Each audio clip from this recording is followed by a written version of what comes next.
welcome to the Acronis CyberFit Summit. Please find your seats.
The general session will begin shortly.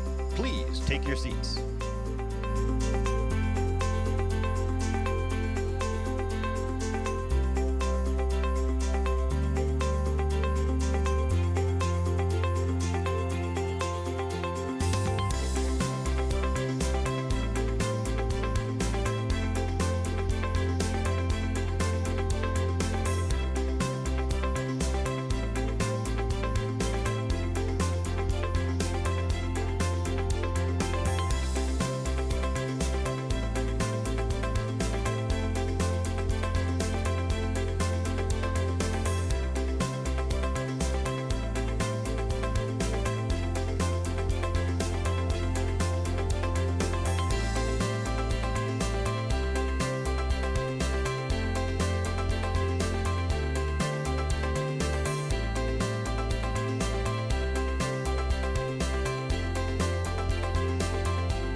The digital world is full of challenges.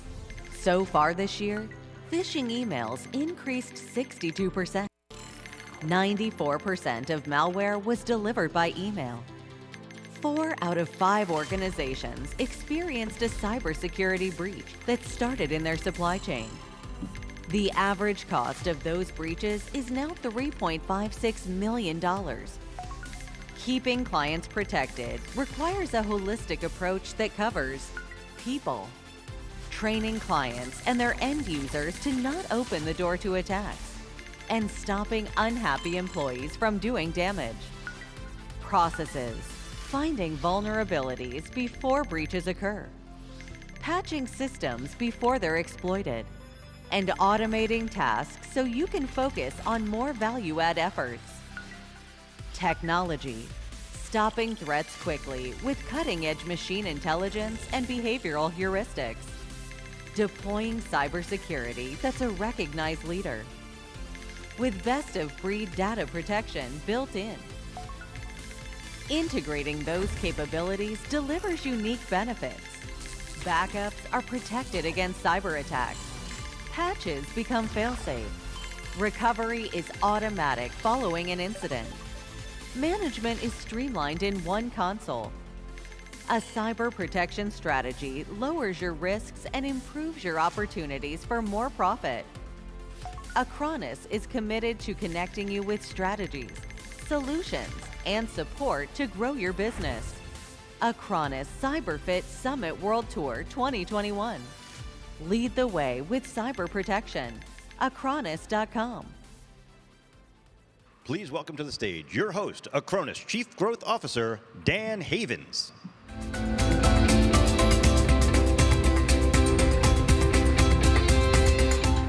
Welcome everyone to beautiful Miami Beach. We're here at the Fontainebleau. This is our 3rd summit. I just have to tell you, I'm excited just to see people again. It is torture for the, yes, bring it in. It has been torture the last 20 months, especially for a personality like mine and the job that I have to do that from behind a screen. So it's nice to see all the people. Thank you for coming. I know there's some hoops we have to go through, and I appreciate you all putting up with that. We do have a very big attendance in the virtual world, so I want to thank them also. Some of them couldn't travel out here this time, and we're going to talk a little bit about more how this circus, this road show will go out, and we'll be able to be in other areas where they can participate. For those of you that are here, the connections that are made at an event like this are just as important as the education that you get. I mean, as much as we want to say it, it's just not the same as on Zoom. So I'm hoping the folks that are out in the virtual world, you can attend one of the local shows that come your way, but I appreciate, again, the hoops that you guys went through. Please be conscious of the precautions and the safety measures we have out there. Appreciate that nuisance, but I gotta be honest. Having a room, getting to stand up here and getting to see this many people, spectacular. If you haven't yet, download the Acronis app. The Acronis Events app can be found in the App Store or Google Play. Super easy to do. You can pull it down in about 30 seconds. Make sure that's going to set you up for your breakouts, your sessions, everything in the expo hall. That's going to be your guide throughout the trip. Speaking of which, we have a terrific couple of days of main stage keynote speakers, breakout sessions, panels, workshops. You'll get to hear from globally known thought leaders here in Acronis, but you'll also get to hear from some of the most successful partners and your peers. Our Women in Tech Breakfast. Now this one always scores well. This one has overflow crowds. That's going to happen tomorrow. That will be run by former CNN anchor Brooke Baldwin. She will be signing books before, so you don't want to miss that one. We'll have breakout sessions, and we're going to break those into 2 pieces. We're going to have business issues and technical issues. We'll be discussing new opportunities in the hosting business and workshops on expanding and optimizing your MSP businesses. We'll be looking back on recent lessons learned. We'll be looking forward at the challenges ahead for 2022. And we'll dig into brand new research that we have on tech trends and the shifting client requirements. Tomorrow morning, we will be holding the long-awaited Acronis Cyber Dragon Cup. This is our soccer match down on the grass. Now it's going to be early, but we need players.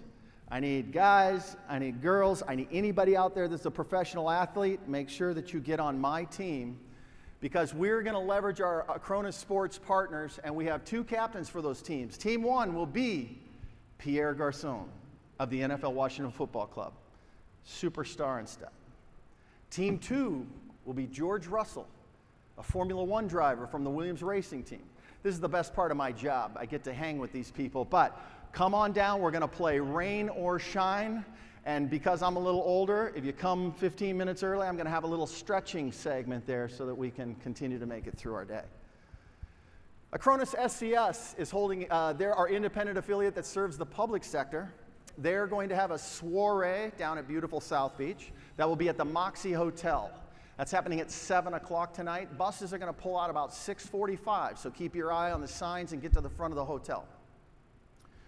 I am sorry to inform that the MSP community dinner hosted by Acronis Chief Channel Evangelist Amy Luby, that one is sold out. So if you didn't already book that one is full to capacity. I also hope you can stay for the 3rd day on Wednesday. We're going to have our technical training and our sales certification on Wednesday by the Acronis Cyber Fit Academy. This is hosted by John McCarrick, and John never disappoints, so stick around for that. Please spend some time in the exhibit hall. Go to the exhibit hall during the lunch and during the happy hours. Now, if you want to win some prizes, drop by the registration desk and get your passport card. We are good at giving away a lot of things, and this year we are going to give away a lot of things. Now, those of you in the virtual world, we have it set up for you. If you attend the sessions, you're going to be on the leaderboard. If you take some of the quizzes, you're going to move up that leaderboard. If you go to your expos, you're going to move up that leaderboard.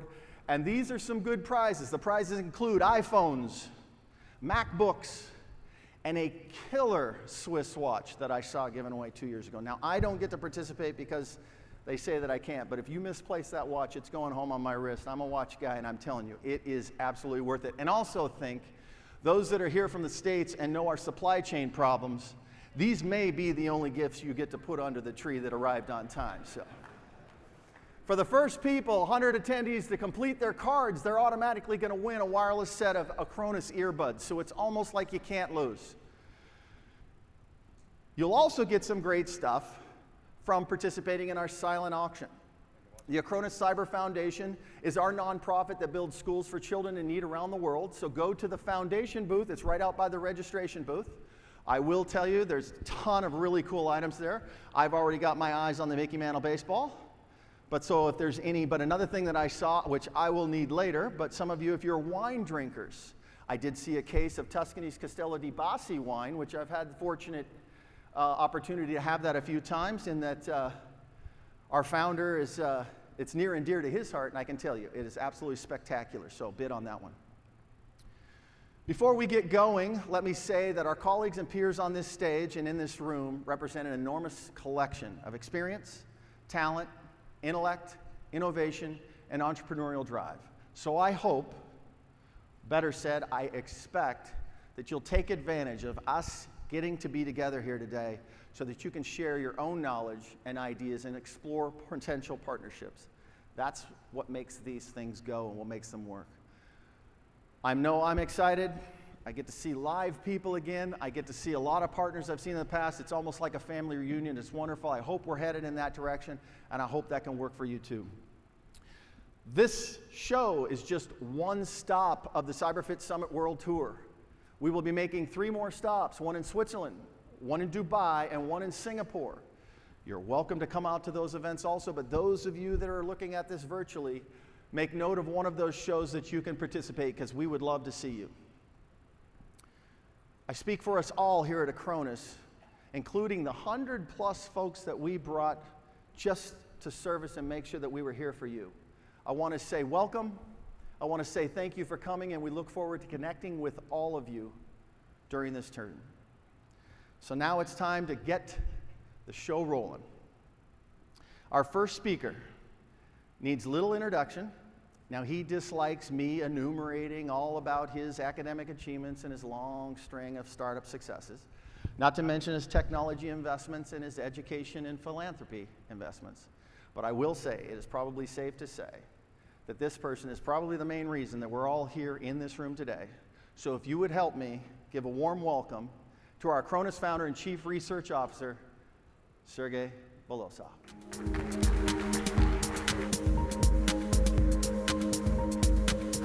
Hello, everyone. It's a special day for me to open this event.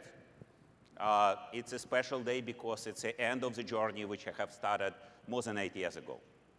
So here, I just want to introduce our new CEO. First of all, I wanted to talk about what happened 8 years ago. So 8 years ago, I came to run Acronis, and it was a completely different company. In fact, it was in a very, very difficult condition. And what I've tried to do is to come up with and to implement entrepreneurial structure in the company and entrepreneurial spirit in the team to recover it and to make it into what it was. And at that time, slowly, step by step, we come up with these 11 tenets, which I've tried to grill into the team many, many times over these years, which is ambition, initiative, empathy. Doesn't have to be positive or negative. You have to either like somebody or hate somebody, and you have to either, but in each case, you need to understand how they feel. Staying alert, being responsive, being detail-oriented, making decisions. It is always difficult when you transform the company, especially when you transform the company, but also when you build a company, to make decisions, because there is never enough information to make the right decision. And then never give up, high frequency, and passion and care. Now, we need to adjust it because I'm here to present you a new CEO of Acronis, Patrick. And I believe there will be a new set of values, which will be an evolution. And I want to focus on some of those values, which are very important to all of you. It's pragmatic, ambitious, perfection. These are three things which we want to be pragmatic. We want to stay pragmatic for all of you, our partners. We want to be very ambitious. We want to be by far #1 company which is offering cyber protection through service providers to all kinds of businesses. And we want to be perfect, because now we need to scale. We need to scale to many billions of dollars of revenue. And for that, we need to be perfect.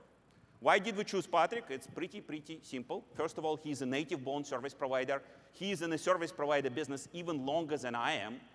He actually started with what eventually became Host Europe and GoDaddy in 1997. Because he has been able to scale and grow organizations to many thousands of people. He ran more than 5,000 people organization in GoDaddy, almost $2 billion in revenue. Because he is not just a corporate executive, he actually has very, very hands-on technology knowledge. He was a programmer at one point, and he understands how to run technical support organizations, product management organizations specifically. What we need to do in the future is we need to grow number of products, grow number of models of cyber protection. So very important expertise is actually doing product management.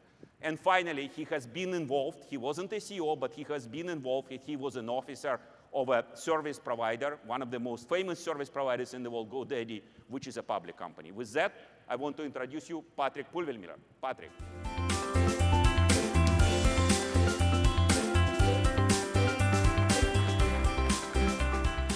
Thank you, Sergei, for this very warm and colorful introduction. Without you, Acronis would not exist, so big applause to you. Thank you, Sergei.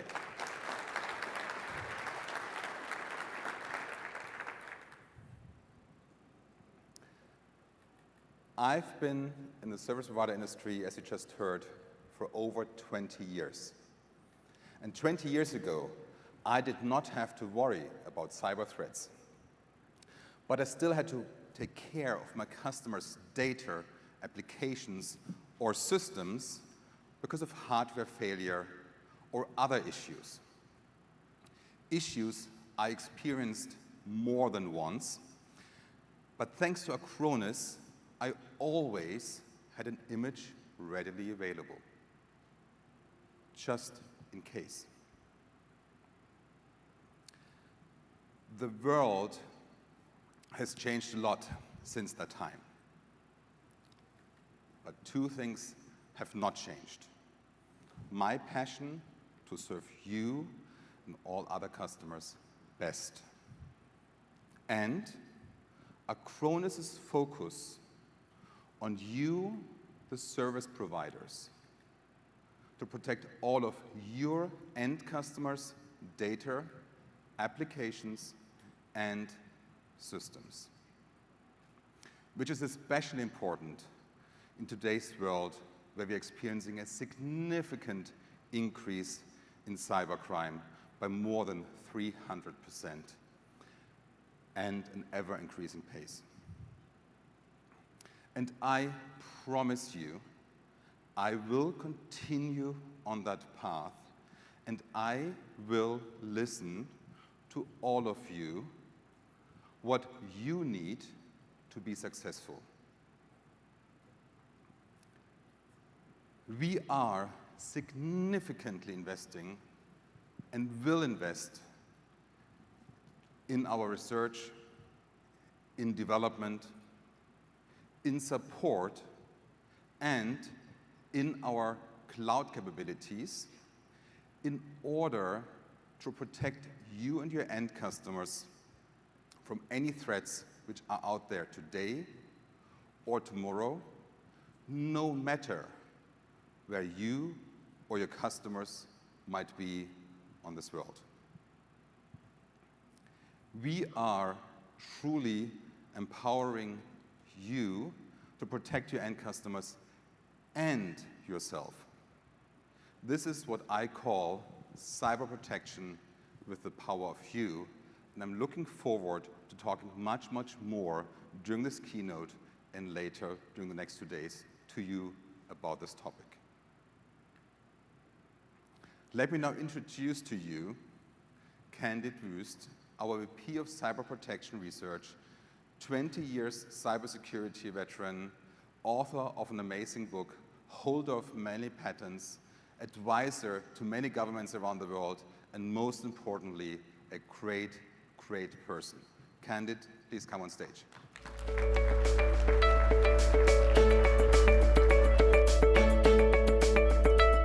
Thank you, Patrick, and welcome and good morning also from my side.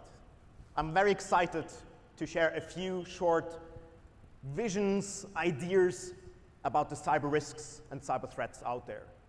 Those who know me know I am passionate about cyber threats and how to prevent them. And I think one thing is clear: cyber attacks are increasing. And I wanted to give you an example, or actually 3 examples of recent attacks that have happened. Probably most of you do remember the Kaseya Reval ransomware breach happening at the beginning of the long 4th of July weekend here in the US. A ransomware group managed to use a 0-day vulnerability to get into the Kaseya VSA online service, and through that trusted link, classical supply chain attack, they managed to compromise 60 service providers, and through the service provider, about 1,500 end customers. And unfortunately, this is something that we see over and over again. Service providers, sorry to break it, have a crosshair on their back at the moment. The attackers know that they are a very nice and juicy target, because once they're in, they can go through all the customers, and they can already use all the technology, all the deployment tools which are in place, the ones that you love to be efficient in deploying legitimate software, can unfortunately be misused by the attackers. Originally, for the Kaseya Reval breach, they asked for $70 million for the decryption key. It got kind of down to 50 million, and in the end, the key was even available for free, but only after 2 weeks. And the question is, can you wait 2 weeks with your business not being operational? I highly doubt it. But the good news is, of course, Acronis Cyber Protect did block this attack right off the box, proactively, without any updates needed. So our customers were protected on multiple levels here. The second example is about exploits. We've seen at the beginning of the year Microsoft Exchange servers being misused, more precisely 4 0-day vulnerabilities that allowed the attackers to go into the Exchange server on-premise, run their own code, adding some web shells, some backdoors, allowing them to fully compromise companies. Yes, there were patches made available, but unfortunately, people think, well, I'm not really a target. Why should I patch? I mean, I'll do it at the next month, or maybe even at Christmas, right, when people don't really care. But that's unfortunately too late. So we saw that half of kind of the servers which were exposed, in the end about 250,000 have been compromised. The situation was that bad that actually even the FBI, and that's kind of the first time they did it, used the backdoor to go into the companies and clean up everything which was left, to show that it is really something that needs to be done. And these are just 4 vulnerabilities. At the moment, as of today, we have over 16,000 vulnerabilities that have been released to the public. Not all of them are critical, but some of them definitely are. Good news is Acronis can help you patch them automatically, having a backup, safe recovery if something should fail. And the last example is about a ransomware attack against an MSP. CompuCom, unfortunately, got hit by the DarkSide ransomware group in March this year. They used a leaked password to get into the system, then starting to deploy backdoors, Cobalt Strike in that case, and in the end, rolling out ransomware to disrupt the business. They didn't reach everything, but CompuCom actually shut down part of their business just as a precaution, which of course disrupted the business for their customers and clients as well.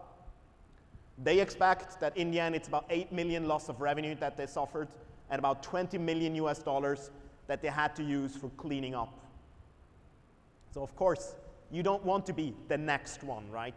You don't want to be in the news, and neither do you want to have your customers facing the same. So again, Acronis can help you be better prepared and better protect yourself. And those were only 3 examples. But of course, we do it actually thousands and millions of times already.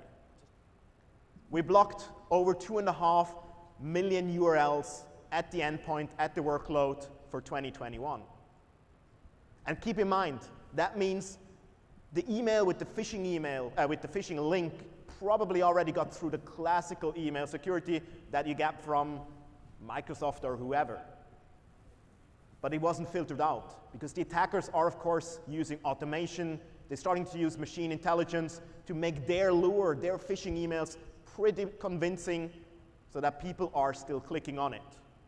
You should still do awareness training, of course, but we all know there's always at least one person that is so curious. Maybe they won in the Spanish lottery.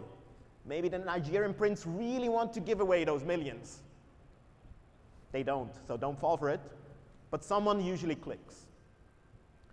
The other one is we looked at all of our machines, all of our clients, and saw that 37% of all those workloads had at least one malware blocked this year.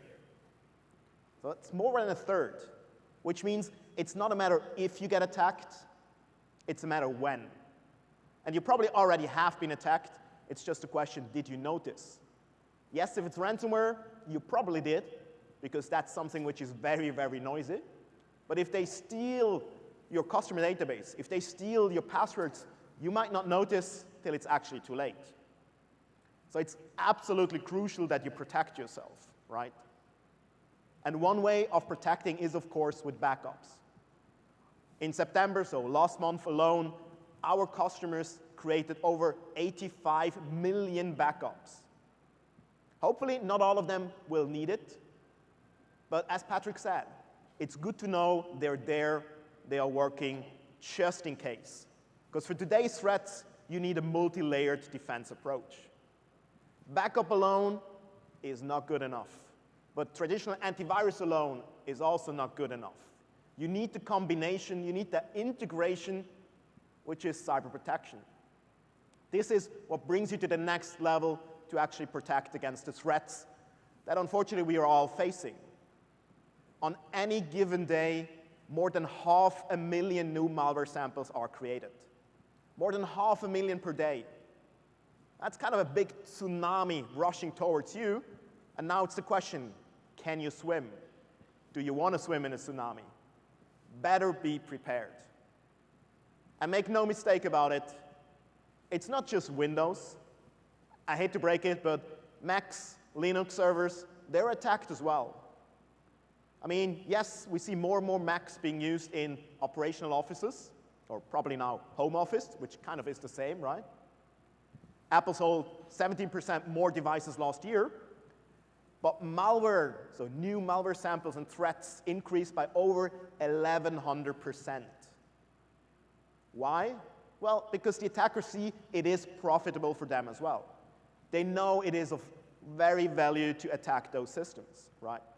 And we see the same in our numbers.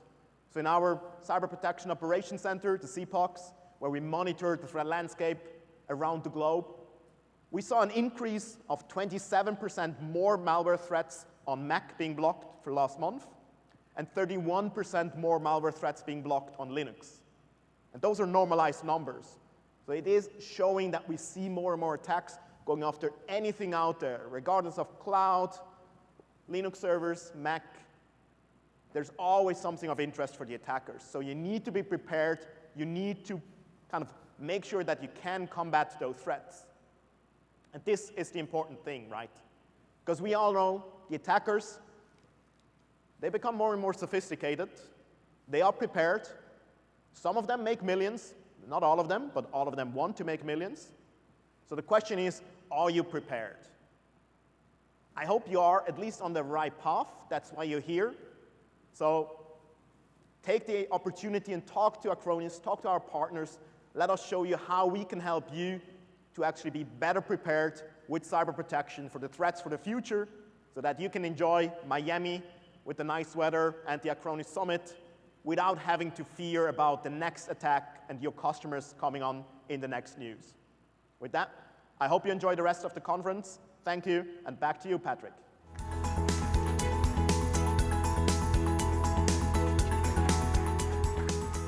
Thank you, Candid. Let me now introduce you to Oleg Melnikov, who has been building cloud automation and virtualization since long before cloud as a word actually existed. He's truly passionate about user experience, and he's a strong, strong believer in the customer is key. Oleg, please come on stage.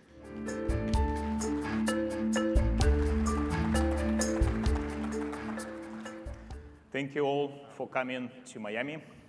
And I can tell you, I'm extremely, extremely happy.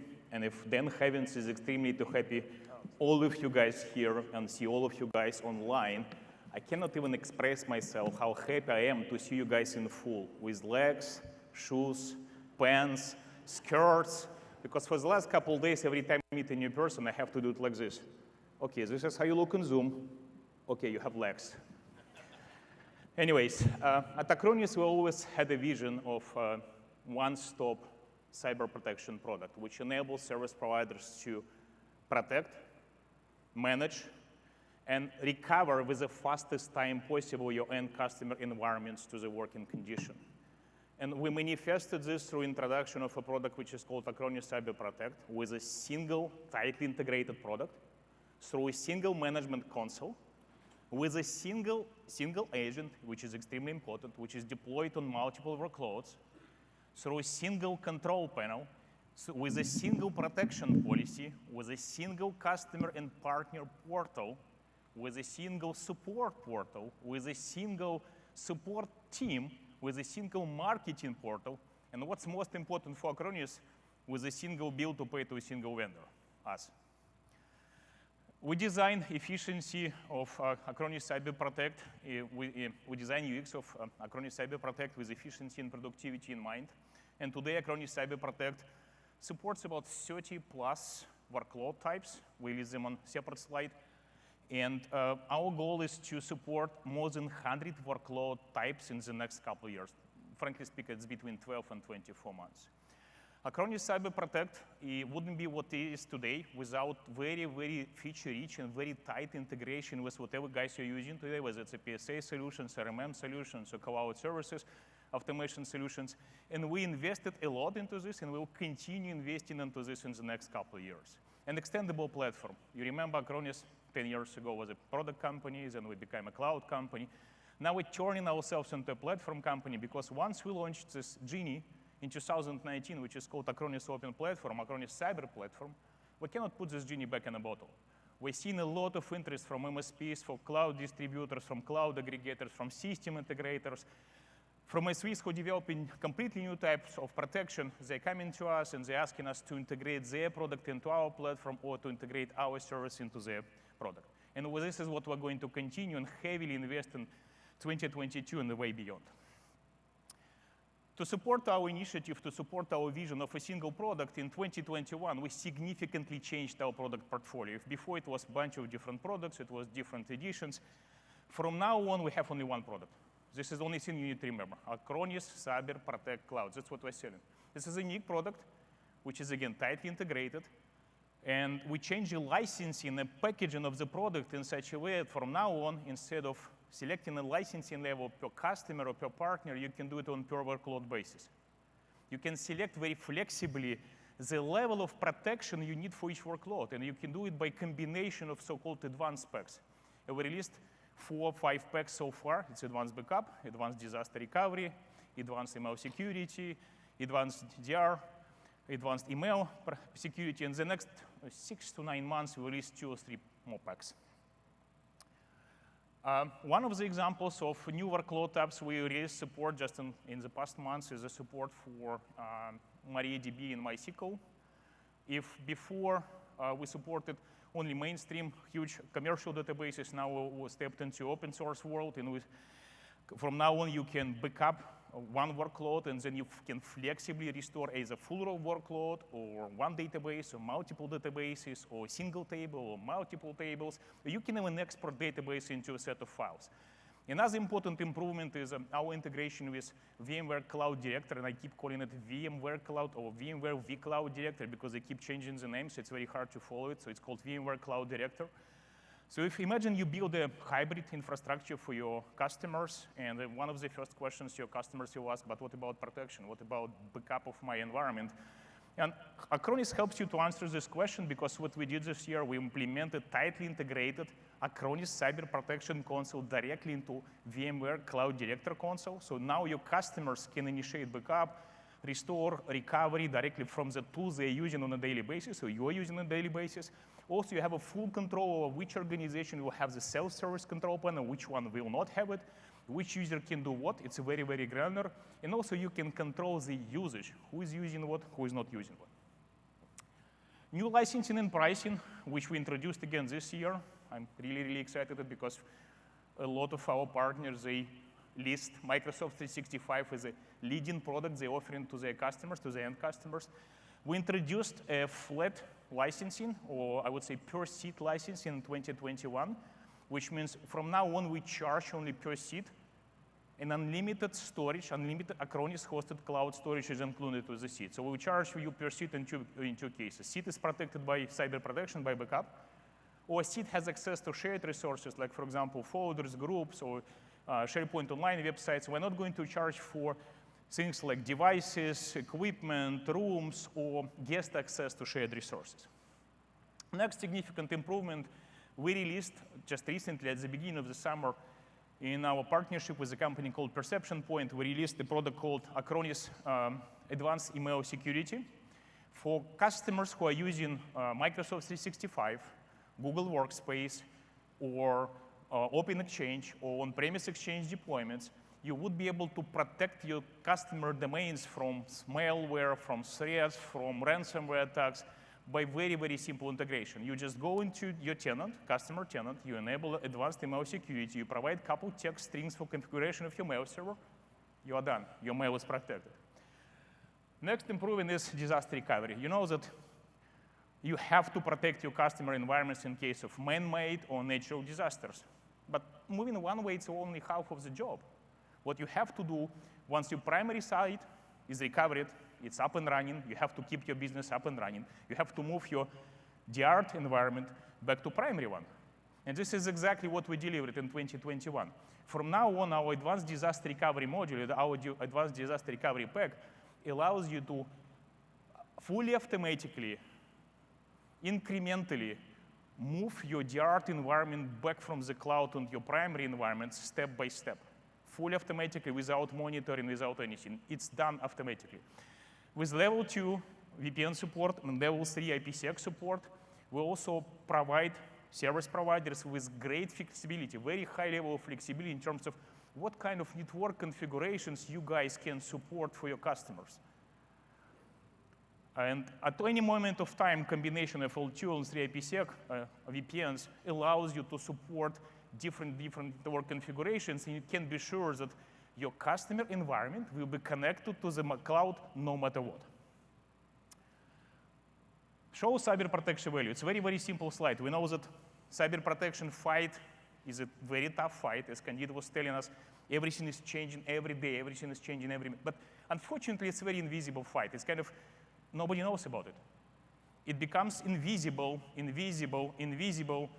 until it becomes very, very visible. In some cases, it becomes public, and if you're a big company, it can even end up on the front pages of our newspapers. So what we've done in 2021, we released a piece of functionality which I believe extremely valuable for service providers, which is executive reports. This report can be configured and can be sent automatically to customers. It will demonstrate the value you as a service provider delivering to your customers. You can select which section can be sent, how often it can be sent. It will help you to grow your business and also to reduce the churn. Next is efficiency and productivity. We listen to you, and we know from you guys that it takes a lot of time to keep the Acronis agents updated on hundreds and thousands of workloads that you're protecting for your customers. What we implemented in 2021, fully automatic update of Acronis agents on all workstations, on all workloads without any human interaction. You can plan it, you can schedule it to fit into your maintenance windows, you can do it fully automatically, so no need to switch from tenant to tenant, go initiate upgrade, then look for alerts, look for warnings. No, it's done automatically for you by Acronis Cyber Protect. And another feature which we did in terms of improvements of efficiency of productivity of your people is a switch between customers. Because you know right now you have to go to management console, select the tenants, and go to cyber protection console where you configure services to change the level of protection or maybe to look for alerts. From now on, you don't need to do it. You just go to Acronis Cyber Protect console, select one customer, configure services for them, and after that, switch immediately to the same screen, to the same configuration on another customer, and continue doing whatever you were doing for one customer, you continue with another customer. It's tremendous savings on your time and time of your technicians. We're not stopping here, so a few things is basically kind of teaser for 2022. This is what we're going to implement next year is one thing, we will introduce a management of protection plans on the service provider level, which means instead of going into each customer, into each tenant and creating separate protection plan, you will be able to just create one plan on your level and then use this plan to protect workloads and protect the customers one by one, or group of customers, or group of workloads, or all of your customers, or all of your workloads. So no need to jump to each particular customer. And last thing, which I believe will be a very big hit, is we will introduce in 2022 a single management console. Because right now you have to log into management console to manage your customer tenants. You have to log into Acronis Cyber Protection Console to manage your services. You have to log into partner portal. You have to log into support portal to file your tickets. You have to log into marketing portal to get MDFs or register deals. In 2022, we're planning to continue unifying this, and by the end of 2022, we'll have just one console with all this above-mentioned functionality in one place. Self-protection. While our software successfully protecting you as a partner and your end customers, it's extremely important for our software to protect itself. And we're doing it by introducing two significant pieces of functionality. One is immutable storage. You cannot imagine every time we talk to partners, immutable storage was at the top of everybody's mind. Because if a user, by mistake or with malicious intent, was deleting a backup, it was going forever. From now on, when a user, by accident, and again, or in malicious intent, with malicious intent, will delete the backup, it will not be deleted. It will be just marked as deleted. And if a user will change their mind later on, they can easily access deleted files, deleted backups, directly from the Acronis Cyber Protect console without filing a ticket to Acronis. And second thing is the password protection of installation. We know that we're hiring more and more IT people. Overall level of IT personnel, I would say, staying on the same level, sometimes it even going down. So it becomes a very big problem for everybody. And very often, less experienced people can even uninstall the important components of the system. And what's worse, they can uninstall even cyber protection software. So what we implemented in 2021 is a password protection for Acronis agent. So from now on, a user with malicious intent or by mistake wouldn't be able to uninstall our software without providing a special password. We started integrations. We started 2021 just with few integrations. We integrated with Connect Voice Automate. We integrated with Autotask PSA, which is now data. But what we've done in 2021, we added probably 25, 26 new integrations. And I can proudly say that from now on, today, we support most of RMM and PSA solutions you guys using on a daily basis. But we're not stopping here. We continue investing a lot. We have a special team who are doing integrations. We will continue doing them to cover not only leading RMM and PSA solutions, but also niche solutions and country-specific solutions moving forward. And sorry, no word can describe what one picture can describe. In my case, it's a video, so I will play very short 60 seconds, sorry, not 60 minutes. I would wish to, because my team is doing the simplest job at Acronis. We build products, so we have to squeeze everything we're building into the 60 seconds, so enjoy.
And if you want to learn more, today at 2:45, I will have a full session about what's coming in 2022. Thank you.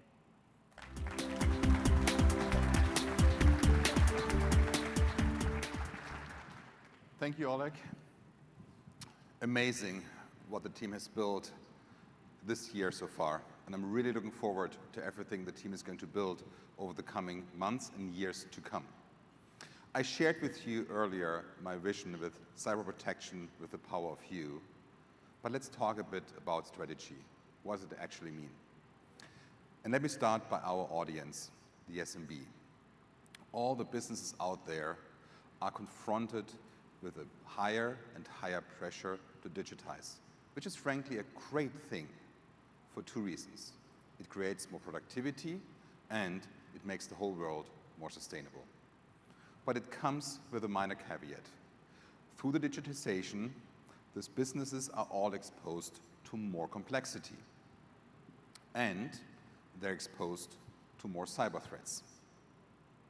To make things even more challenging for the end customers, they're also really struggling to find and retain the right talent to protect them.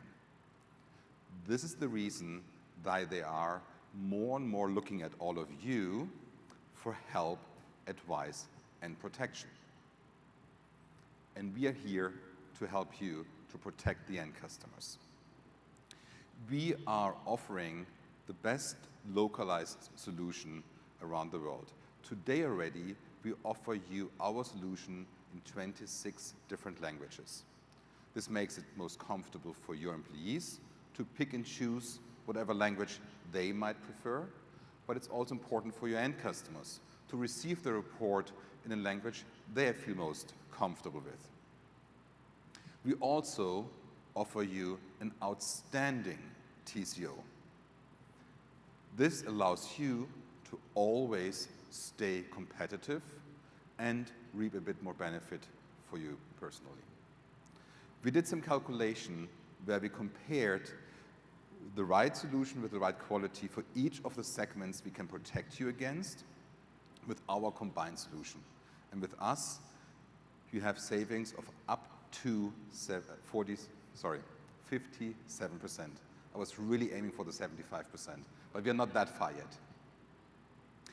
And finally, and you saw this from Oleg earlier, we really wanted to make as easy for you to use our tools and services as possible. This is the reason why we integrated so much in the different platforms and vendors, and we will continue on that path, and we will integrate further to make it really as compelling and easy for you to use our services and technologies. In order for you to be able to support your customers anywhere around this world, we have built over 38 different cloud locations already. Just in the last 12 months, we added 14 locations to this map, and we are continuing to add more and more. This allows you not to worry about items like data sovereignty or regulatory items, because you can always keep the data in the region where your customers' endpoints, your customers' workloads might be, which you want to protect. But we are going to go one step further. We are not only going to be in the region, but we truly want to be in your neighborhood. We want to be as close to the workloads, the data, the systems, the applications you're protecting as possible to really boost the performance. And we're going to start with that initiative, which we call Cyber Network, in the US this month. By this, we will get to hundreds of locations over the course of the next 1 or 2 years, because we really want to be very, very close. This will also allow us to provide you with significant performance boost, and obviously, we are not only providing you this one platform, we are also connecting with all the key cloud providers out in the world directly.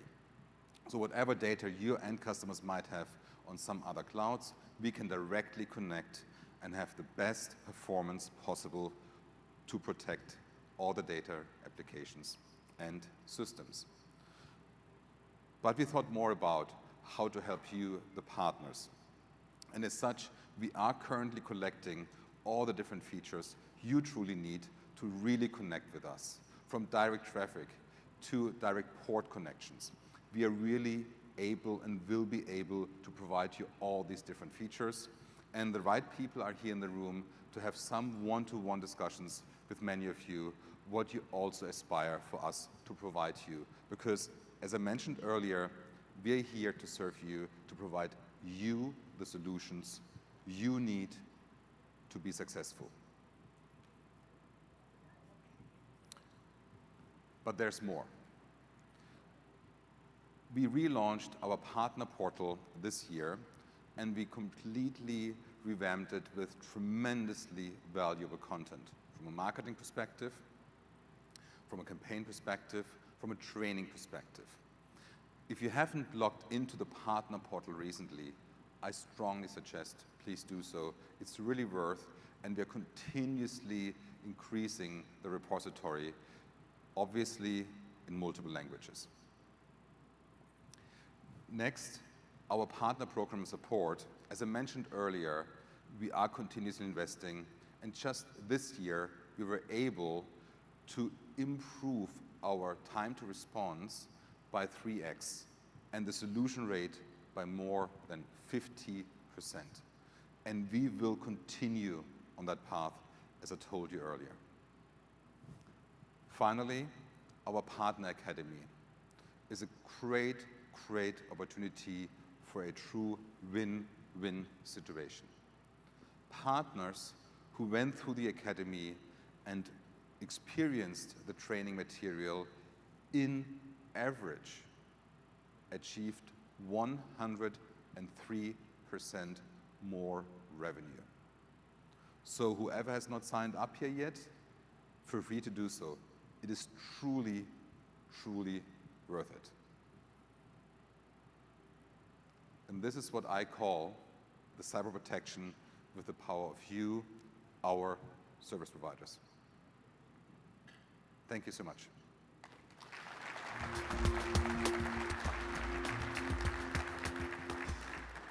So let me introduce you now. Dan Hill, co-founder and CEO of UbiStor, has been in the business for more than 20 years, a passionate tennis player, and a great, great person. Thank you on stage. Thank you very much. Thank you. As Acronis' largest managed service provider, we use over 20 plus years of methodology in assessing our customer environments, designing backup and disaster recovery solutions, and implementing them using best practices. And so our main purpose of doing this is to reduce our customers' downtime and improve their recovery outcomes. Customers have growing concerns over ransomware and attacks and business outages, and they are desperate for security services. You just can't have a backup conversation anymore without talking about security and disaster recovery services. They have a need to protect their remote workforce, and the lack of resources and expertise to adopt new technologies, and especially the processes associated with them. A lack of talent availability was cited more often than most barriers, such as security and implementation costs. They just don't have the expertise to handle this. Small and mid-sized businesses are typically short-staffed, and their resources are spread so thin that it's almost impossible for them to be strategic. Now is the time that MSPs need to be their trusted advisors. The lack of customer talent and customer demand for these services make this time the perfect time. It's the perfect time for MSPs to bring these services to market. Disaster recovery as a service has never been so cost efficient. I had 8 minutes, perfect. That was Today, with Acronis' cyber cloud, it's allowed UbiStor to be, it's enabled our customers to tier their servers into different service level agreements. This has allowed us to be more cost competitive during the sales process. It's allowed us to build our customer relationships, and it's also increased our customer retention, all because we're bringing more value to the data that we're already protecting. When our backup-only customers come up for renewal, we look at these contracts, and our team really focuses in and offers them more disaster recovery solutions, more security solutions, and this allows us to increase our monthly recurring revenue for these customers. We're seeing 50 to 80% increases on renewals for backup-only customers. UbiStor has been able to do this by leveraging these features to traditional backup only. Services such as doing disaster recovery plans for our customers. We build out their run books for them, and we organize and orchestrate their annual disaster recovery tests. They don't have time to do this, and it's all additional revenue for MSPs as well. This combination of disaster recovery and security, all as a managed service is good for any size business and organization. And the singular Acronis platform offers so much flexibility around this variety of customer requirements, and includes this broad set of capabilities. UbiStor is supporting all types of customers across the globe in the SMB market. We have customers with a single server. They might have a handful of workstations and they're using Office 365, to customers with 100 servers and 50 terabytes of data to protect. We also have state and local governments, which are typically short-staffed and short on budget, but they need the security requirements that Acronis brings to the table. And the best part is now we have additional compliance capabilities with the new Acronis SCS Cloud. This is going to help us really go after this market, and we're very excited about it. We also have international customers that leverage the global scalability of the Acronis data centers. Recently, we acquired a customer that's leveraging 5 of these data centers. They have 13 locations across Asia Pac and Europe, and we're rolling them out. This will climb all the way up to about $60,000 worth of MRR for our business, and we couldn't do it without Acronis. And what's the best part about this is with Acronis supplying the infrastructure, UbiStor doesn't have to make this type of investment. We can make this investment into our people. We can invest in sales and marketing to grow our business. Acronis allows us to bring these services in one single platform to our partners and our customers. Thank you very much.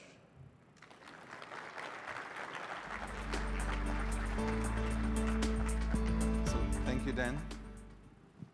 And thanks for being on stage and talking to the great audience.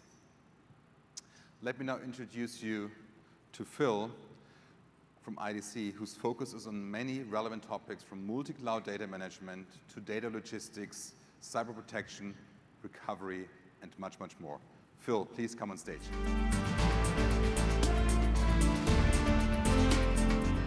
Thank you, Patrick. I appreciate the kind introduction, and it really is nice to be in front of live people again.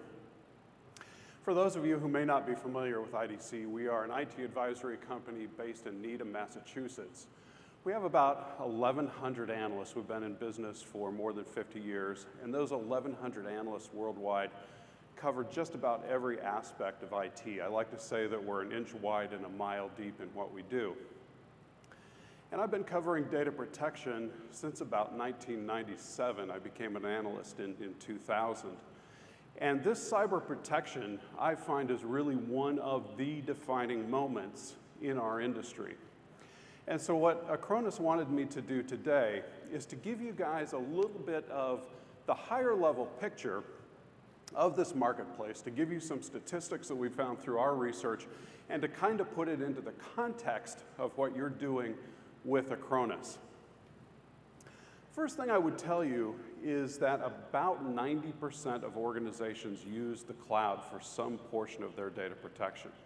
Now that might kind of seem like a duh moment, but for those of you who are focused on that cloud environment, I would think that's pretty good news. Because what it really tells you is just about every organization that you talk to probably is a prospect for the kinds of services that you have. Now, we've also found that about 60% are what we would call a multi-cloud environment, meaning they use Azure or Amazon or Google Cloud and private cloud. And they do that because of the application environment that they have. A lot of it is around SaaS, where these applications are driving them to use multiple clouds. And therefore, they need those kind of solutions that are not only hybrid cloud, but also multi-cloud, really, as Patrick was talking about in the last slide, the ability to do protection or provide data protection across all those different environments. Some of the challenges that organizations deal with is certainly data growth. In fact, that data growth, we find by our research, is between 35 and 43%, depending on the size of the organization and the industry. But what that means is that data is doubling in size roughly every 3 years.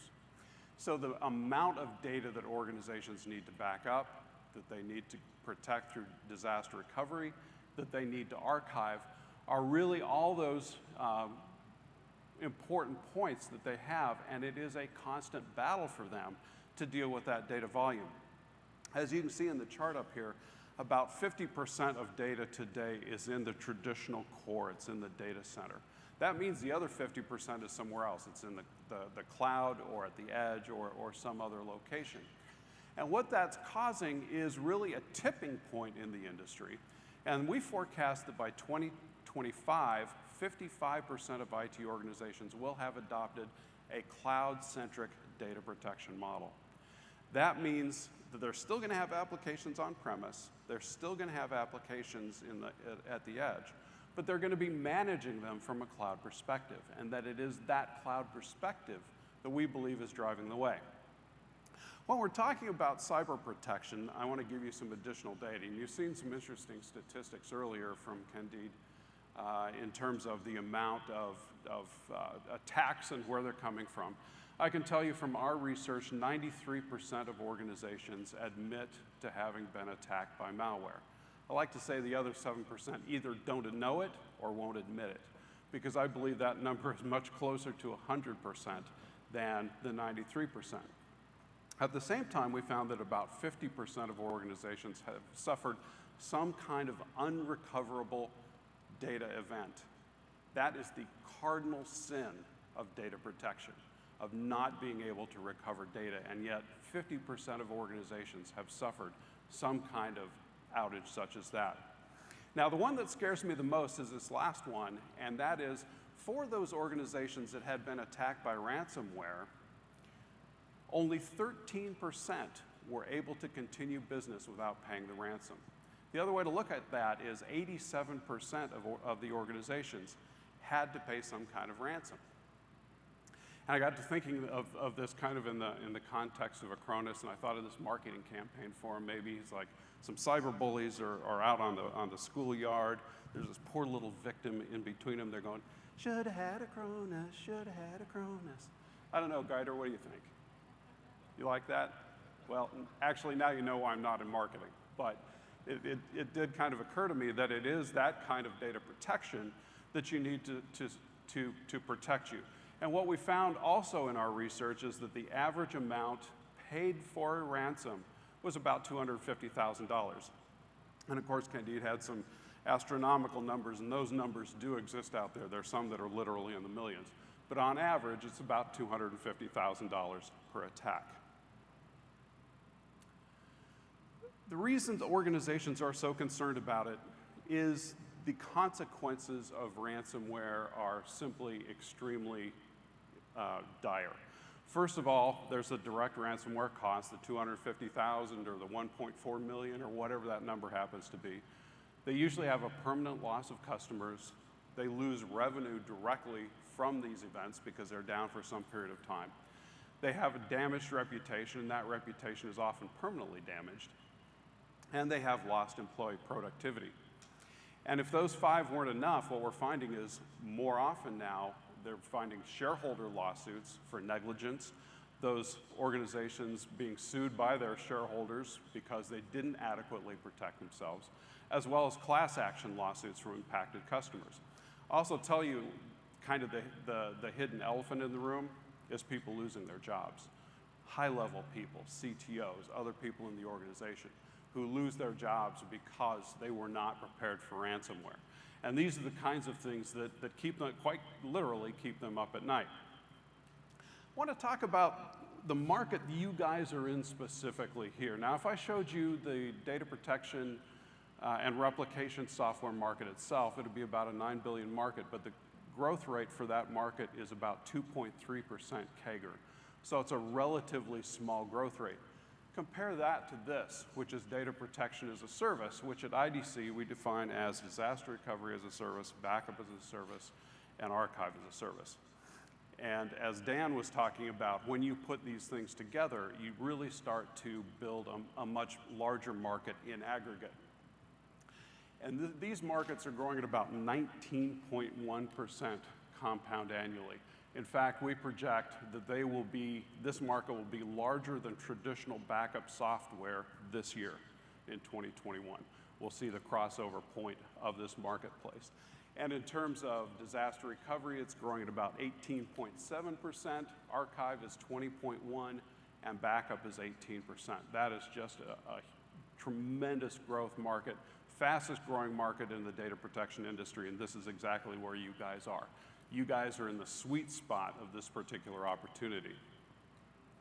Now, we provide 5 best practices that we believe are important for IT organizations and really any organization, in this case, you guys for sure, to adopt in being able to protect from cyber attack. The first one is data encryption, and that's especially true for the backup. We certainly know that the bad guys have learned to attack the backup first because it is that backup that is their only chance to recover. And so that's where the bad guys go to make sure that you can't recover, to increase the chances that you're going to have to pay the ransom. Number two is to create an immutable copy. Have that copy that cannot be altered, that is that last backstop to being able to restore data. Now, the RPO may not be the optimum what you want, although with Acronis you certainly have continuous data protection, where you can get a very granular recovery point. But no matter what, being able to recover to a reasonably recent point in time is your best defense against ransomware. The third is an air gap, which is that physical disconnect between your backup environment and your production environment, so that if the bad guys breach your production environment, they can't get to the backup environment because they have different credentials, they're physically separated, different networks, that kind of thing. The fourth is a 3-2-1-1 backup strategy, and I think everybody's familiar with the 3-2-1, 3 copies of the data on 2 different types of media and 1 copy off-site. Well, the extra copy is offline on-site and off-site offline. So those are the 2 ones, and that really ties into the air gap that we're talking about in terms of that kind of strategy. And then the fifth is having the ability to scan your backup before you restore it. Once again, the last thing you want to do on a restore is restore the malware. So being able to do that deep scan and being able to find and get away from the malware not restored is critical. So let's put this in the context of Acronis. Certainly data encryption, check. Immutable data copies, check. Now air gap and 3-2-1 backup strategies, that's you guys. Those are the processes and the operations that you guys put into place. So you have those, you've got check, check, and then the malware backup scanning, of course, that's Acronis again with their deep scanning of the backup copies. So when you take those 2 things together, and to me, this is kind of what Patrick is really talking about in terms of the power of you, the power of the relationship between the 2 organizations. It really does take both Acronis and the service provider to provide these best practices for IT organizations. Now, I'll also say that AI and ML are playing increasingly important roles. And yesterday I had an interesting conversation with Patrick. He said this year, Acronis has filed something like 60 different patents, 60 new patents, many of those around AI. I believe if you really want to hire the best AI talent, hire the hackers, because those are the guys who are developing the AI, and I believe that this battle is going to be an AI battle. We simply can't constantly be on defense, only reacting to the attacks that the bad guys take on us. We have to be able to be proactive, and the only way to spot anomalies that have never before been seen is through AI and ML. And so I think Acronis is going towards that, and I believe that they are filing many of those patents around AI to bring that fight straight to the bad guys. So in terms of cyber protection requirements, certainly have to be able to protect the organization in the core, at the cloud, and at the edge. That's where people operate. It's just not one or the other. And you need to be able to facilitate that shift from an on-premises environment to a cloud environment. Now, nobody's going to call you up and say, hey, I need to talk to you about shifting from the core to the cloud on my data protection. It's simply going to be an evolutionary process. You will lead them in that process to where you will gradually build them out, and they will simply find themselves one day with that kind of architecture. But you have to be prepared for it. Fourth is have integrated backup, DR, and archive. That's how you take advantage. And honestly, once you have one, it's not a heavy lift to go to the others. And then finally, have that assured best practices of the 5 practices that I have. I can tell you when I talk to IT organizations, they conflate data protection and data security. I kind of, being an old school purist, I look at them as different, but now when I talk to people about data protection, they often mean data security.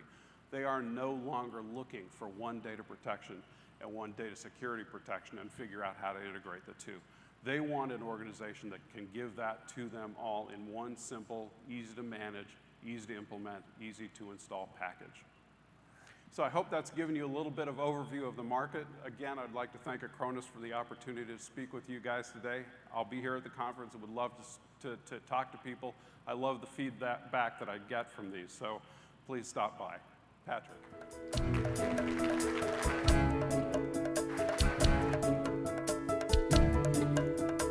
Thank you, Phil. And thanks for providing such a great insight and so much interesting research data.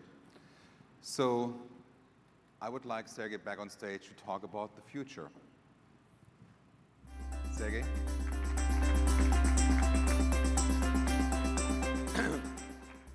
Now I have a new role, and in my new role, I can talk as long as I want and show as much information as I want on any slide, and can practically talk about topics as crazy as I want. And that's really great because everything else is done by Patrick. Right, so first I wanted to talk about current trends. Not all of the trends, but just the trends which affect you. So the first one is very current. It's a global semiconductor shortage. And that definitely affects all of us because it's hard to buy hardware right now. And you should think about it whether it affects your business, because probably people will buy hardware at a sort of a much less pace right now. And that could affect your business a little bit. I think it will take probably around 12 months before this goes back to normal. But to be more serious, medium sort of term trends which are important for you are these 5. For overall our service providers, of course, for some of you, only local trends matter, but edge computing, of course, is getting there. Global localization, everything is separating, and everything is becoming per territory, per country, per island, and even per city. Smart devices are surrounding us, and inevitably, all devices are going to become smart. Machine intelligence is getting to everywhere, and then, of course, there is a major problem with IT talent. There is not enough IT talent to manage all of these devices. To talk about it in more details, data and compute are getting closer to users. This is just one example. This is a machine which can do just about everything, harvest and manage the plants. It's a smart machine. This machine operates in rural conditions. The internet is not perfect. Having it managed by the cloud will make this machine most of the time not functional. So the consideration for edge computing are very simple. So first of all, there is a lot of data, and there is a lot of requirements on latency. A lot of machines around us are real time. Latency is not going to get better. The speed of light is fixed. And then, of course, the amount of data is getting much more, and the networks are not catching up. Then, of course, the second thing is that there is just the fact that there are so many devices in each building, which actually most of the time communicate between each other, and most of the time generate reasonably useless data, which need to be produced locally. In every building, in every campus, in every city, in every part of the building, you have devices. Then, of course, COVID accelerated the fact that people want to localize, because during the COVID, we realized that without IT, we cannot survive, and it needs to be fully functional at all time where we are, and it needs to be real time the same way as we are.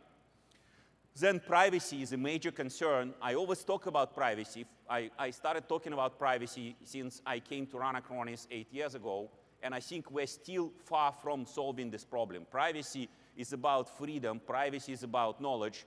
And if we send the data over the internet, we ultimately lose our privacy. Even in case we encrypt it, the data could be recorded. And by analyzing encrypted data, you can extract quite a bit of information, and eventually you can decrypt it.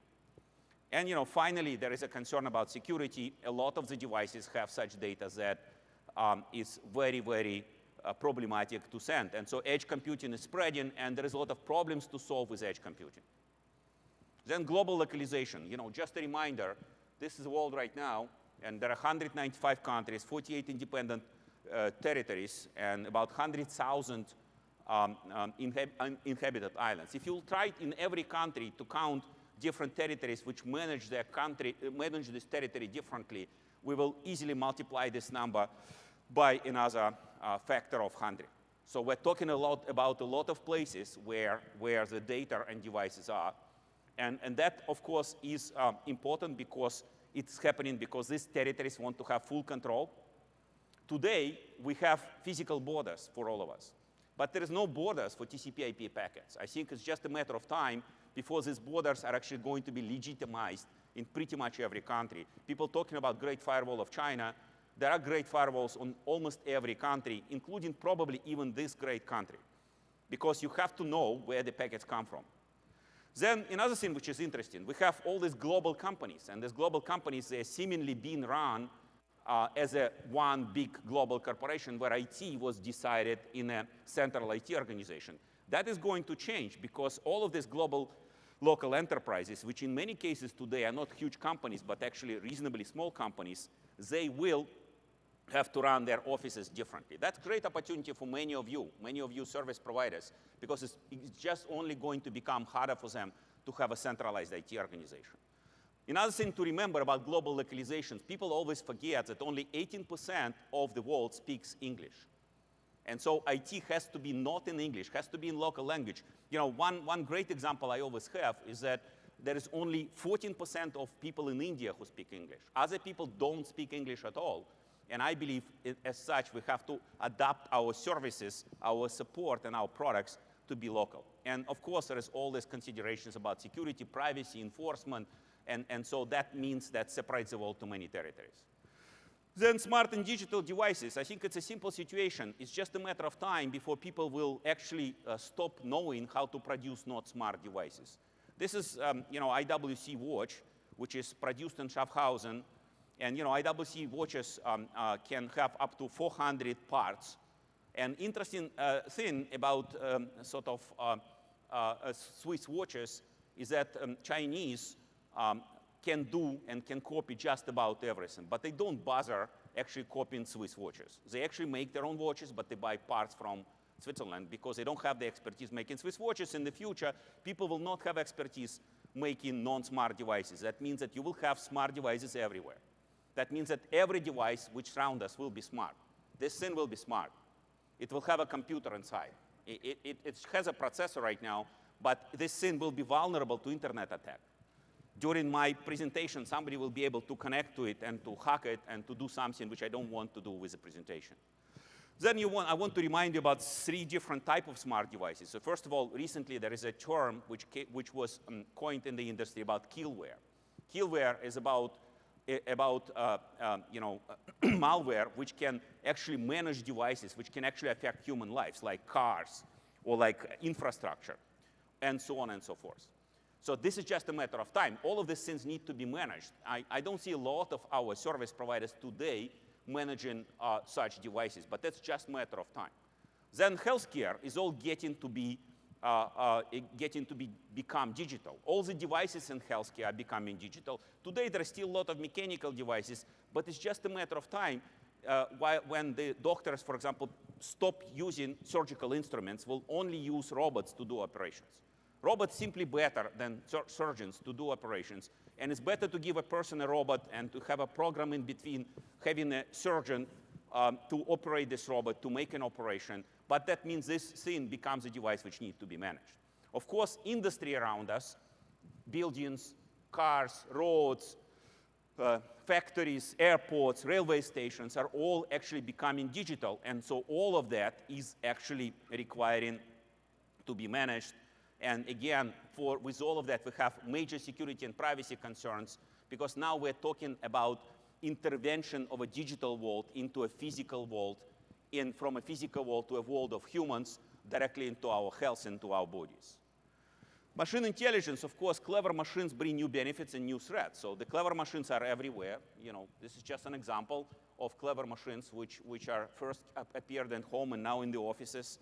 And the fact of the matter is that there is lots of achievements recently in machine intelligence. Machine intelligence is a field which exists for just about close to 70 years, right? So in some form, but there is a major revolution and evolution and developments in machine intelligence, which are happening right now, partially because people use machine intelligence to actually improve machine intelligence. What can you use it for?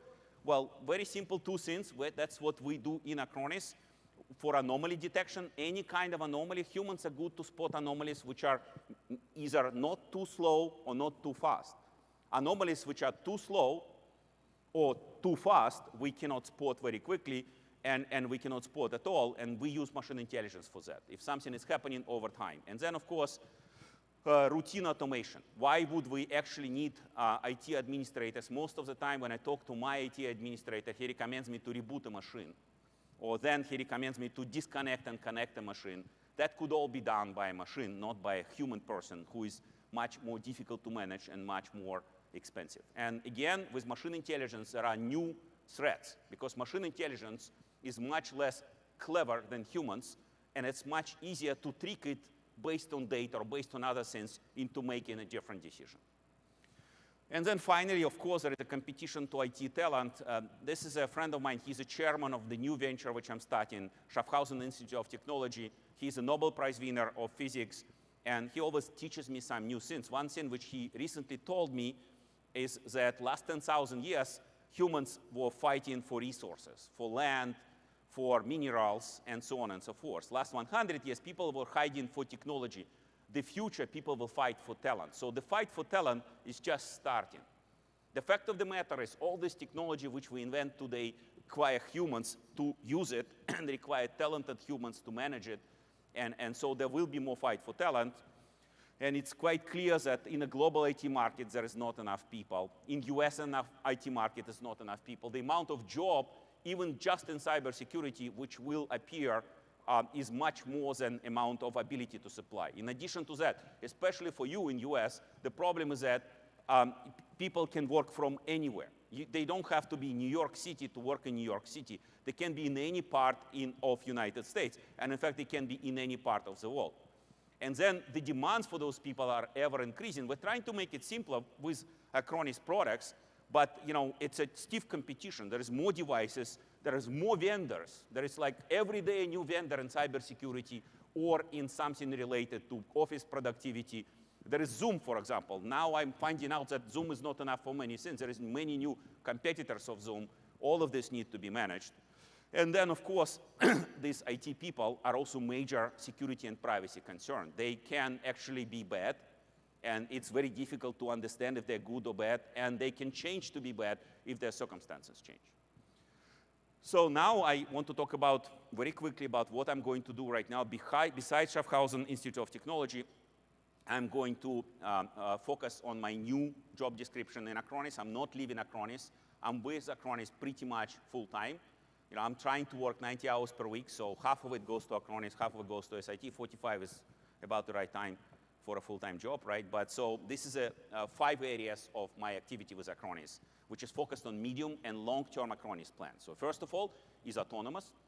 Of course, making everything using machine intelligence. Everything we use in Acronis should use machine intelligence. Second is going beyond cyber. I believe many things we will need to manage in the future, because they are all becoming smart, are actually related to people and related to not standard computers. Then managing global, local, overall, and specifically focused on the markets where Acronis has a reasonably small market share in comparison to the market size. Then enterprise, and that's one of the things which Acronis will do. Acronis will focus on enterprise in a medium and long term, will provide complete set of products to go to enterprise. I want to point out, we want to go to enterprise together with you. We don't want to go to enterprise alone. Our key weapon is relationship with service providers, with our partners, and also improving knowledge of market for Acronis. So autonomous, this is just examples of the things which we're doing. It's actually short and medium-term roadmap.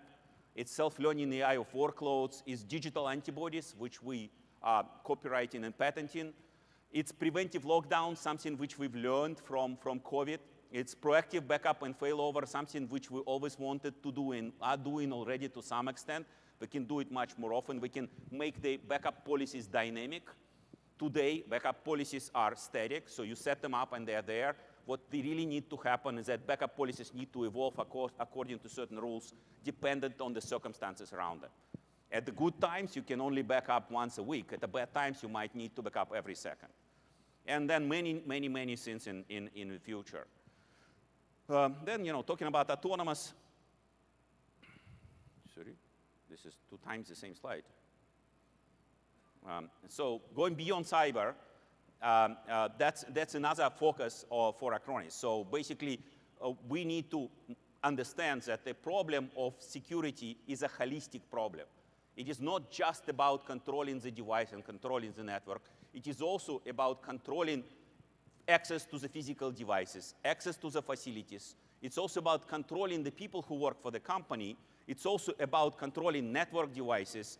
And more importantly, it's about controlling all those smart devices around us. You know, all of those smart devices like vacuum cleaners or fitness machines, they are computers. And if they are penetrated, then at that point, they become a good base for further attacks.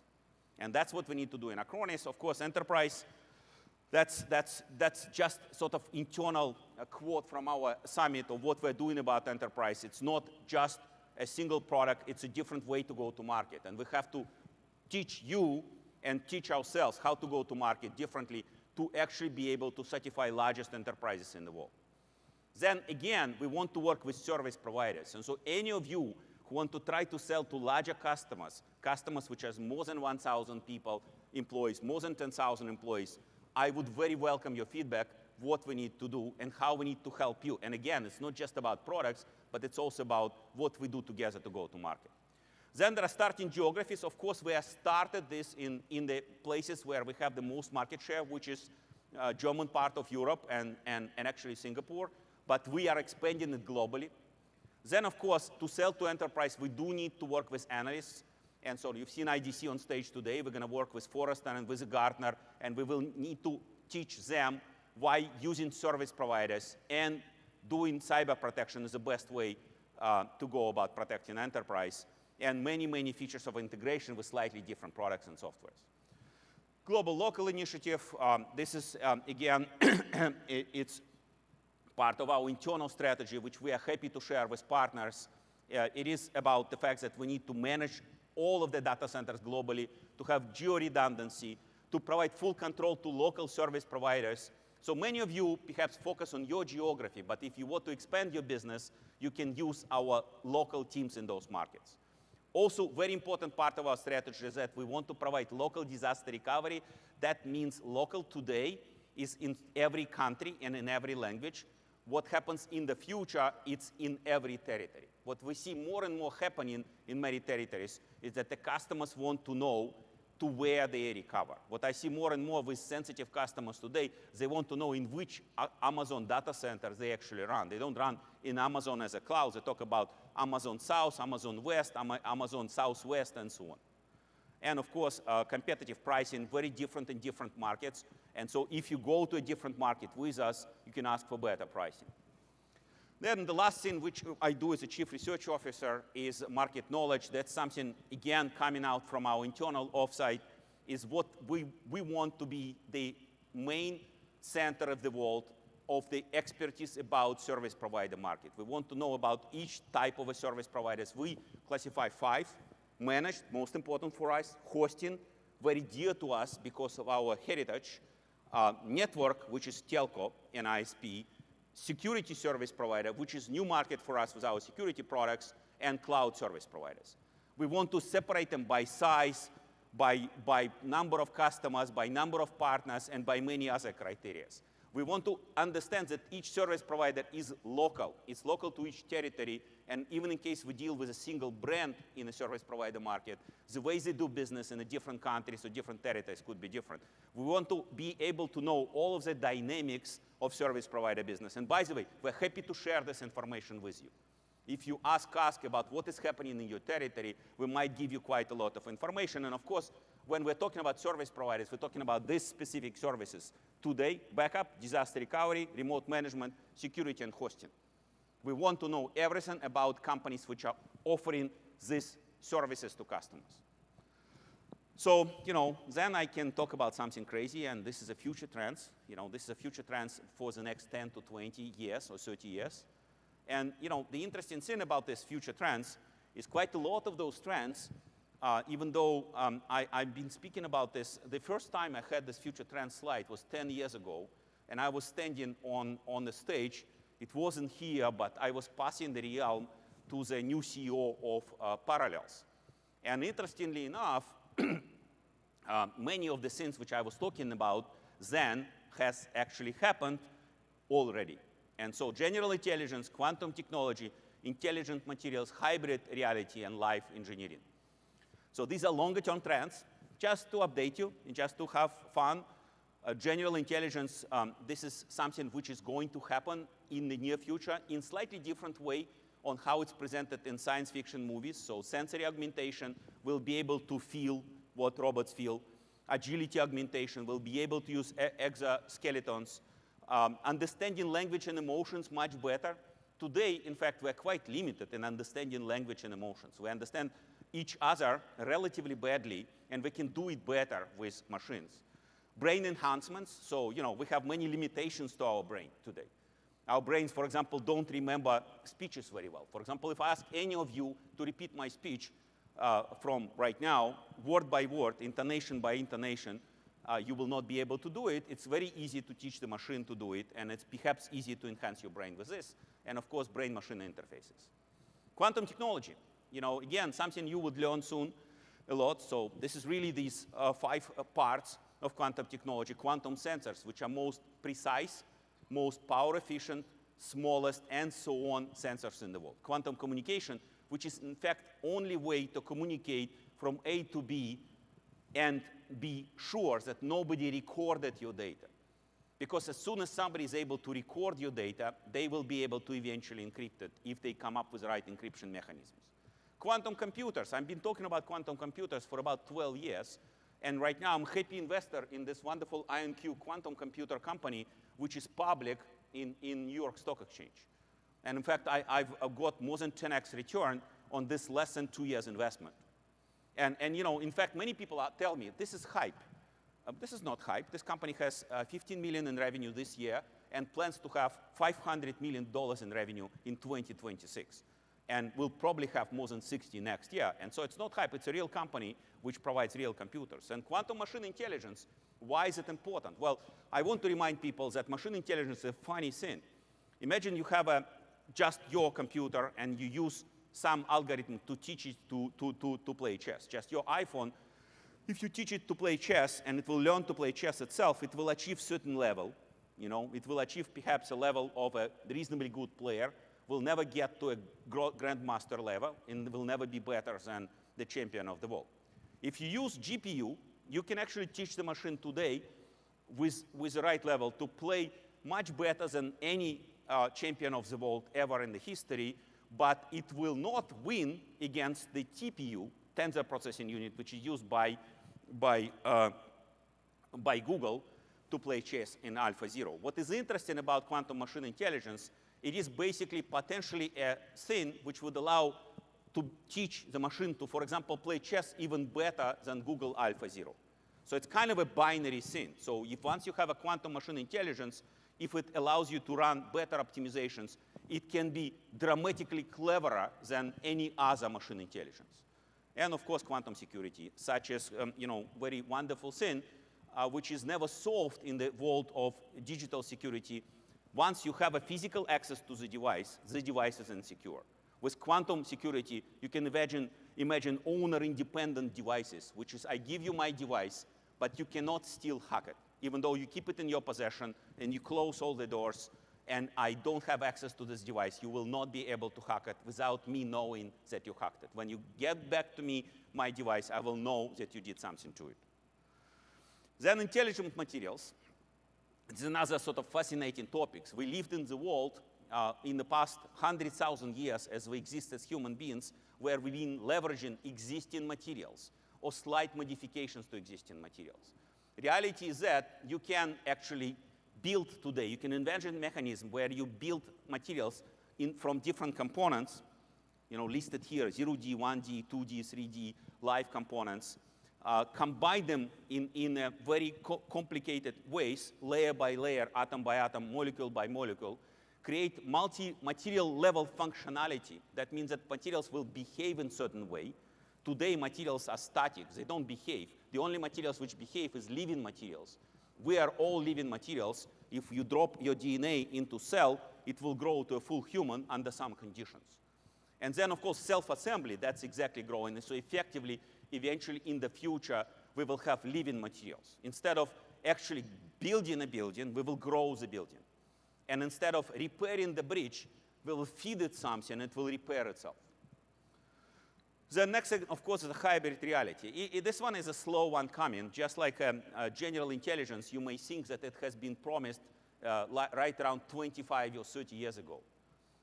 But it is slowly happening, and it will happen. So virtual reality, augmented reality, metaverse, enhanced perception will make us all being able to leverage things which we cannot touch.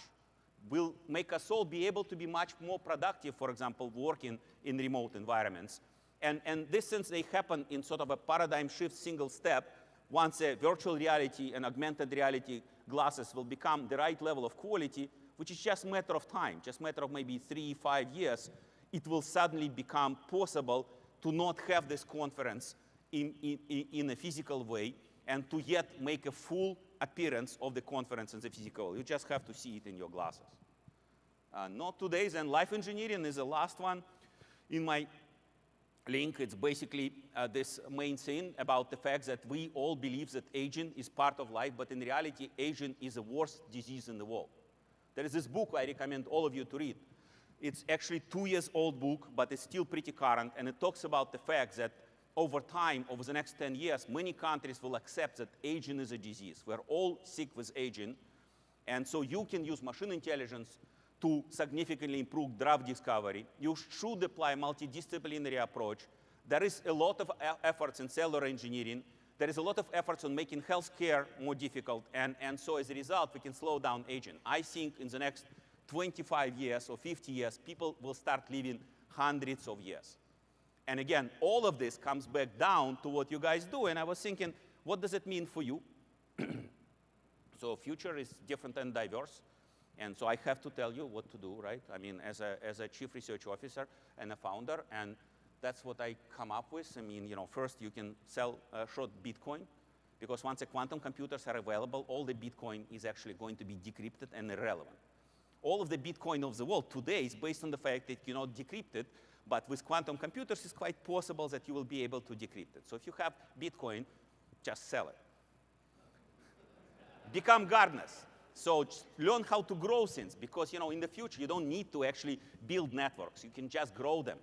You can just sort of use water or some other materials, and the network will grow. And so you have to learn this sort of tedious work of the gardeners. Any of you guys here have gardening as a hobby? You see? Okay, you're ready for the future. Book a space in hybrid reality. Today, hybrid reality is free, right? It's amazing, but if I make a hybrid reality copy of Schaffhausen, the headquarters city of Acronis, I can actually own any buildings. In the future, that will not be like that. Hybrid reality will be sold, and modification will be copyrighted. And so you have to book your space in hybrid reality. You have to book your space in the metaverse. Today, you probably have a home. Do you have a home in the metaverse? And then get ready for 100-year-old IT people. That's important. You will have like 100-year-old employees. Today, we believe that they are about, on the average, 45 to 55 years old in this industry. In the future, you'll have 100-year-old IT people. Perhaps a solution for the talent problem. And finally, you will have a much better situation. You don't need actually to be replaced by a CEO. You can be replaced by a robot. When I've shown this slide to Patrick, he actually complained and asked me to put it not replaced, but augmented. So the CEO will be augmented. So that will be, for sure, a good decision to have a new CEO.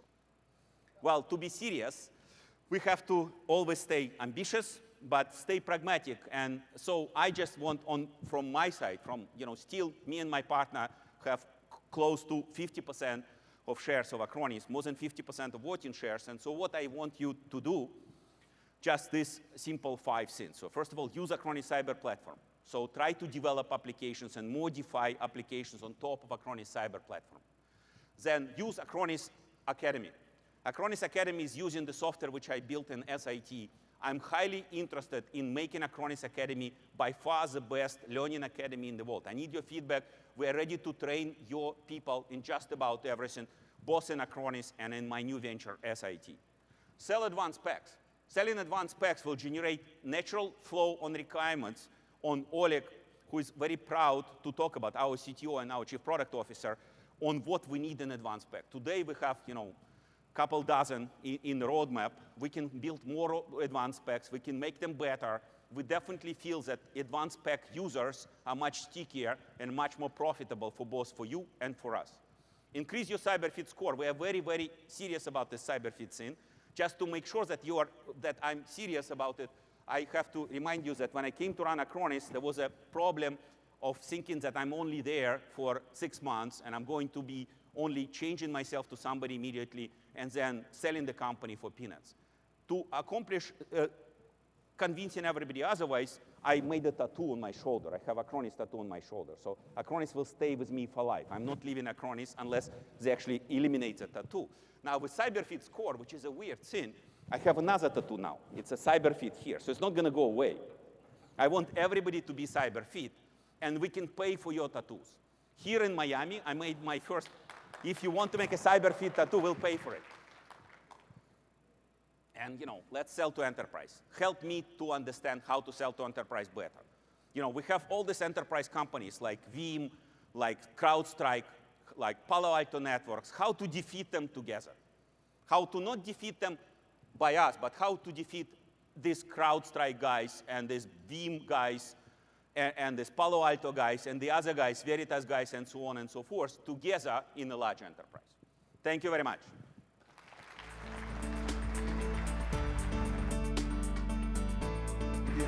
Thank you, Sergey. So when I started that role on July 1st, I knew 2 things. I will never change the A in the Acronis logo because of his right arm. And I will never change #CyberFit because of his left arm. I can change many things, but I will never change these 2. So let me just finish this session before we have an amazing speaker waiting to talk to all of you by thanking our sponsors: Ingram, GoDaddy, Jamf, ThreatLocker, Pax8, UbiStor, Climb, Scale Computing, and Virtuoso, and many, many more. Thank you so much for being our sponsor. Thanks for being here. And please, everyone, please take a look at the booth later today or over the coming days. Thank you so much.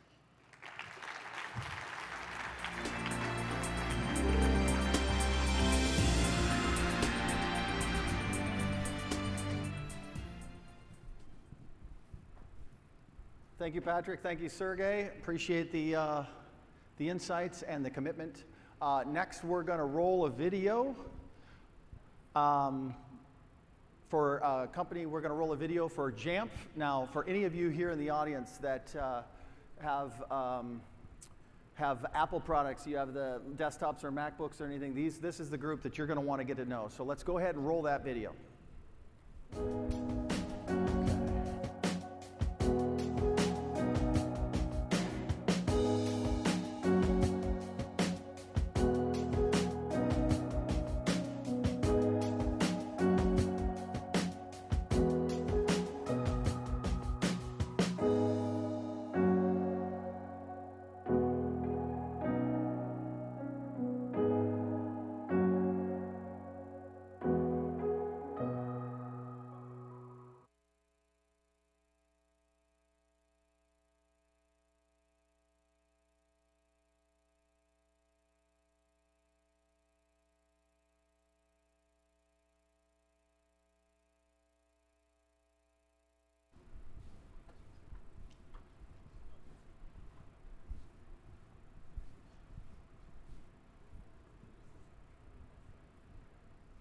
Can I get a screen up here?